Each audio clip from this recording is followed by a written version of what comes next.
لوگوں اپنے پروردگار سے ڈرو کہ قیامت کا زلزلہ ایک حادثہ عظیم ہے۔ اے مخاطب،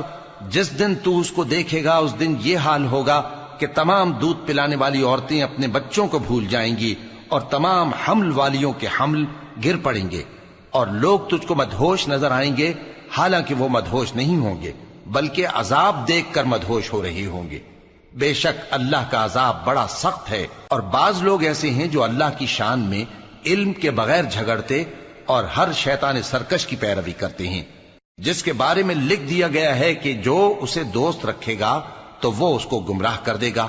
اور دوزخ کے عذاب کا رستہ دکھائے گا۔ لوگو، اگر تم کو مرنے کے بعد جی اٹھنے میں کچھ شک ہو تو ہم نے تم کو پہلی بار بھی تو پیدا کیا تھا، یعنی ابتدا میں مٹی سے، پھر اس سے نطفہ بنا کر، پھر اس سے خون کا لوتھڑا بنا کر، پھر اس سے بوٹی بنا کر جس کی بناوٹ کامل بھی ہوتی ہے اور ناقص بھی، تاکہ تم پر اپنی خالقیت ظاہر کر دیں۔ اور ہم جس کو چاہتے ہیں ایک میعاد مقرر تک پیٹ میں ٹھہرائے رکھتے ہیں، پھر تم کو بچہ بنا کر نکالتے ہیں، پھر تم جوانی کو پہنچتے ہو، اور بعض قبل از پیری مر جاتے ہیں،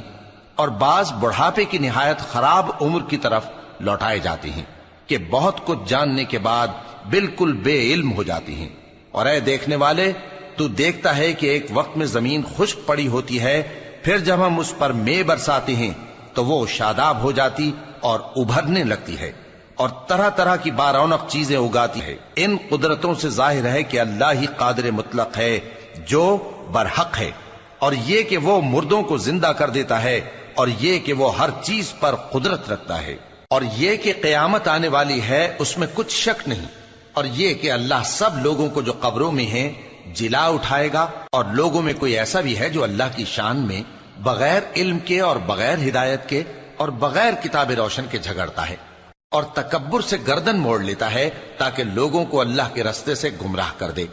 اس کے لیے دنیا میں ذلت ہے، اور قیامت کے دن ہم اسے عذاب آتش سوزاں کا مزہ چکھائیں گے۔ اے سرکش، یہ اس کفر کی سزا ہے جو تیرے ہاتھوں نے آگے بھیجا ہے،